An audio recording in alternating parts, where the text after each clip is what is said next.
ओम साई राम। लक्ष्मी कुमारी पुलिपाका channel में आपका स्वागत है। हम इस चैनल के माध्यम से श्री शिरडी साई बाबा का सत्संग कर रहे हैं। मैं अपने जन्मदिन 15 नवंबर को बाबा का आशीर्वाद लेने हैदराबाद के चादरघाट साई बाबा मंदिर गई थी। मैं इस एपिसोड के अंत में इस मंदिर में ली गई हुई एक छोटा सा वीडियो दिखा रही हूँ ताकि आप सभी को भी बाबा का आशीर्वाद मिले। मुझे यह मंदिर उस चमत्कार और आशीर्वाद का याद दिलाता है जो बाबा से मुझे मिला था जब मैं सर्विस में थी। यह घटना मेरे प्रमोशन यानी पदोन्नति के दौरान दिल्ली में दी गई हुई पोस्टिंग के बारे में बताती है। उस समय के परिस्थितियों के कारण मुझे मेरा प्रमोशन अस्वीकारना पड़ा। हैदराबाद में पोस्टिंग ना मिलने पर और प्रमोशन अस्वीकारने पर मैं बहुत निराश और चिंतित थी। तब मेरे एक मित्र जो साईं बाबा के प्रबल भक्त हैं, वे मुझे चादरघाट मंदिर जाकर बाबा का आशीर्वाद और मार्गदर्शन लेने की सलाह दिए थे। अगले दिन ही मैं वह मंदिर गई थी और बाबा का आशीर्वाद और अपने समस्या का समाधान के लिए बाबा से प्रार्थना करी थी। उस दौरान बाबा का संदेश श्रद्धा और सबूरी मेरे मन में गूंज रहा था। मैं उस समय बाबा के समक्ष में बाबा के बताए गए सबूरी के सिद्धांत को अपना लिया था और मेरा विश्वास बाबा के प्रति मेरे चिंता से अधिक हो गया था। यह मंदिर मेरे ऑफिस और घर से करीब था, इसलिए मैं अक्सर वहां जाया करती थी। बाबा से प्रार्थना करती थी, समय मिलने पर थोड़ा देर बैठा करती थी। कभी कभी बाबा की आरती में भाग लिया करती थी और बाबा का आशीर्वाद लेती थी। एक गुरुवार दोपहर आरती के बाद अन्नदान देखकर मुझे जरूरतमंदों को भोजन कराने के महत्व के बारे में श्री साई सचरित के अध्याय 38 में बताया गया बाबा का संदेश याद आया। मैं अपनी पोस्टिंग के दुविधा के समाधान की परवाह किए बिना अपनी क्षमताओं के अनुसार हर एक गुरुवार को अन्नदान में भाग लेने का निर्णय लिया था और समय मिलने पर मैं अपने घर से भी तरह तरह के पकवान बनवाकर बाबा को चढ़ाकर अन्नदान में परोसती थी। मुझे ऐसा अन्नदान कार्यक्रमों में भाग लेने का अवसर मिलने पर मैं बाबा की कृपा और अपने आप को भाग्यशाली समझती हूँ, जिसमें मैंने बाबा के मंदिर में व्यक्तिगत रूप से भी जरूरतमंदों को भोजन परोसा था। इस अन्नदान के अतिरिक्त हम हर साल जब घर के लिए चावल खरीदते थे, एक बोरी चावल अन्नदान हेतु बाबा के मंदिर में दिया करते थे। श्री साई सचरित के अध्याय 38 में बताए गए अन्नदान के विशेषता के बारे में हम भविष्य के एपिसोड्स में विस्तार से चर्चा करेंगे। बाबा पे मुझे पूरा विश्वास था उस समय भी। इसके पहले भी बाबा बहुत बार मुझे बहुत सारे चमत्कार करे थे मेरे जीवन में। बाबा को पूरी श्रद्धा, विश्वास और सबूरी रखते हुए अगर हम प्रार्थना करें तो बाबा जरूर हमारी रक्षा करते हैं और सब कुछ जो हमारी मन्नतें हैं उन्हें भी पूरा करते हैं बाबा। यह मेरा विश्वास है।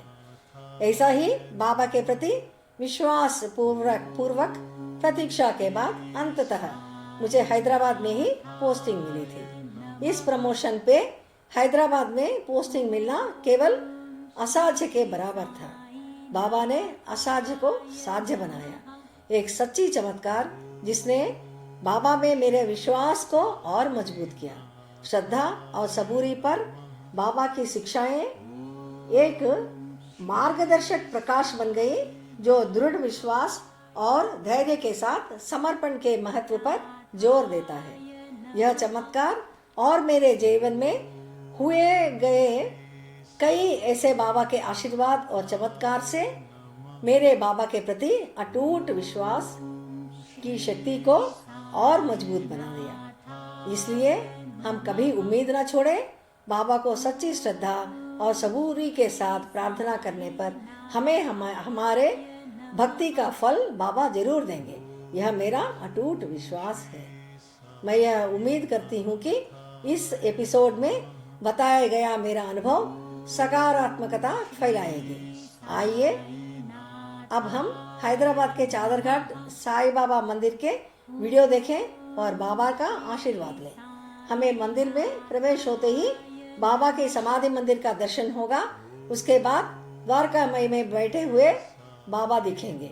बाद में चावड़ी और धुनी देखेंगे जिसमें जलते हुए अग्नि को हम देख सकते हैं। थोड़ा सीधा जाने पर नंदादीप बाबा का गुरुस्थान और थोड़ा अंदर की तरफ 4 भगवान की मूर्तियों को हम देखेंगे।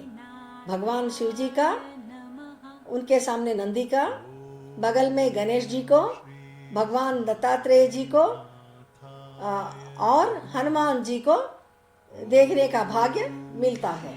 और थोड़ा मंदिर के अंदर जाने के बाद हमें गायत्री माता का दर्शन होता है और बाईं ओर नवग्रहों की मूर्तियों का दर्शन मिलेगा। इस मंदिर का मैं और एक खूबी आपको बताना चाहती हूँ। इस मंदिर में बहुत पुराने बड़े बड़े पावन वृक्ष भी हैं जिसके दर्शन करने पर भी हमें आशीर्वाद मिलता है। जैसे औदंबर वृक्ष के नीचे हम भगवान दत्तात्रेय को देखते हैं, रवि और नीम वृक्ष के नीचे नंदादीप को देखते हैं और नीम वृक्ष के नीचे बाबा का गुरुस्थान। मैं बाबा से प्रार्थना करती हूँ कि उनकी अपार कृपा हम सभी के ऊपर हमेशा बरसाती रहे। अगले एपिसोड में फिर मिलेंगे। ओम साई राम।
श्री